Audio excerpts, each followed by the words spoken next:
action. Oke, assalamualaikum warahmatullahi wabarakatuh. Waalaikumsalam warahmatullahi wabarakatuh. Gimana kabarnya hari ini? Sehat? Sehat. Alhamdulillah. Ya, ini ibu lihat semuanya lengkap ya. Alhamdulillah ya, kalau kita semua sehat. Nah, hari ini ibu mau membahas tentang materi bab 2, yaitu tentang berpikir komputasional ya. Kita langsung aja. Nah, ada yang tahu apa itu berpikir komputasional? Nggak familiar? Nggak familiar kayaknya ya. Baru dengar pertama kali. Oke, jadi berpikir komputasional itu adalah cara berpikir untuk menyelesaikan sebuah persoalan yang penyelesaiannya kalau dikembangkan dapat dilakukan oleh komputer. Nah, ibu pengen tanya, apakah kita yang harus berpikir seperti komputer atau komputer yang berpikir seperti manusia? Yang mana? Nah, kalau gitu berarti lebih hebat komputer daripada manusia. Iya. Ya? Kenapa? Kenapa lebih hebat komputer daripada manusia? Komputer efektif dari manusia. Tidak mudah lelah. Oke. Sebetulnya kalau dibilang yang lebih hebat itu siapa? Yang lebih hebat adalah manusia itu sendiri ya dibanding komputer. Karena komputer itu kan manusia yang kuat, betul? Betul. Nah, tapi ada tapi. Kalau manusia itu ya ada faktor perasaan di dalamnya ya. Jadi banyak banyak negatif thinking, mungkin banyak hal-hal yang membuat manusia itu sendiri nggak lebih pintar daripada komputer. Kalau komputer dia kan nggak didasari oleh perasaan ya. Nah, hari ini kita akan belajar bagaimana kita berpikir secara logis ya, secara step by step, secara algoritma. Yang pertama, ini salah satu materi yang ada di berpikir komputasional, itu adalah pengenalan pola. Nah, ibu ada soal nih, coba lihat gambar di depan ini. Pilih gambar yang berbeda dengan keempat gambar lainnya. Kira-kira yang mana yang paling beda? D. Kenapa yang D? Tingkat kalau Gak lurus posisinya beda. Yes ya, jawabannya yang D. Kalau yang ini, kira-kira yang mana yang gambar yang berbeda? Kenapa yang D? bunga. Karena jawabannya adalah bunga. Kalau yang lain? Buah-buahan. Buah-buahan. Oke, sip. Berarti kalian udah bagus ya dalam mengenal pola. Ada satu lagi. Nah, ini. Yang mana yang beda? Yang C. Kenapa yang C? Kipasnya nggak sempurna ya. Kelihatan di sini kayak baling-baling kipas ya kelihatannya. Tapi yang C ini nggak sempurna. Kalau yang lain ini bentuknya ini sempurna ya. Nah, itu adalah pengenalan pola kurang lebih seperti itu. Nextnya di berpikir komputasional ada juga yang disebut dengan optimasi penjadwalan ya. Nah, optimasi penjadwalan. Sini ibu ada soal. Soal yang pertama adalah Bobo diminta oleh ayahnya untuk mengisi penuh 3 buah ember. Jadi ada 3 buah ember, kemudian ada 2 keran ya. Nah, untuk memenuhi 1 ember dengan air diperlukan waktu 1 jam. Pengisian air pada setiap ember dapat dibagi menjadi beberapa tahap. Tantangannya, berapakah waktu tersingkat yang diperlukan oleh Bobo untuk mengisi penuh ketiga ember tersebut? Kira-kira jawabannya gimana nih? Jadi ada 3 ember, ada 2 keran. Masing-masing untuk memenuhi 1 ember adalah 1 jam. Kira-kira butuh berapa waktu? Butuh berapa jam dan berapa menit untuk mengisi semua ember? 3. Selain 3? 2 jam 30 menit. 1 jam 30 menit, 2 jam setengah. Yang 3 jam, kenapa jawabannya 3 jam? Karena embernya ada 3 bu. Karena embernya ada 3. Gimana caranya? Cara mengisi ketiga ember tersebut? Diisi satu persatu ke kerannya. Oke, berarti 2 ember dulu gitu. Ya. 2 ember dulu, baru ember yang ketiga. Nah, satu ember bu. 1 ember 1 ember. Ya. Oke, jadi 3 jam. Oke. Kemudian yang 1 jam 30 menit, gimana cara mengisinya? Diisi dulu 2 ember setengah, terus airnya dipindahin ke ember pertama, terus sisanya diisi. Oke, ada lagi selain 3 jam dan 1 jam setengah? Yang 2 jam ada? Yang 2 jam?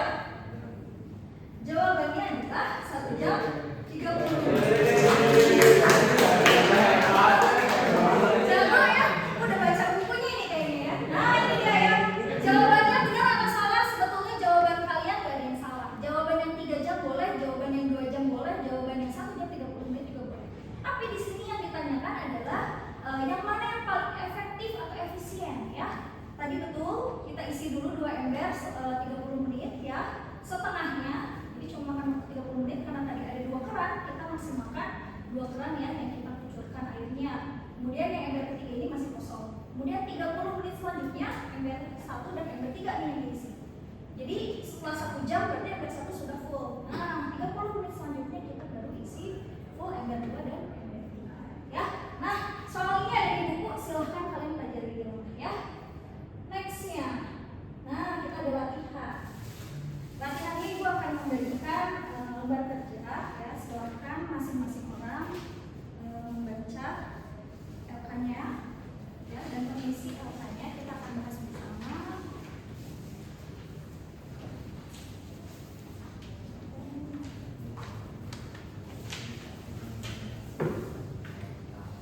Nah, kayaknya yang soal kedua ya, masih soal kedua aja. Oke, kita skip dulu soal pertama. Kurang menarik menurut ibu, kayaknya langsung aja soal kedua. Oke, soal kedua di sini ada Ari ya. Ari mempunyai jalanan di halamannya yang cukup panjang. Tetangganya dapat parkir di jalan tersebut, namun hanya bisa mundur dan keluar karena jalan ini sempit ya, karena ia memiliki sebuah mobil.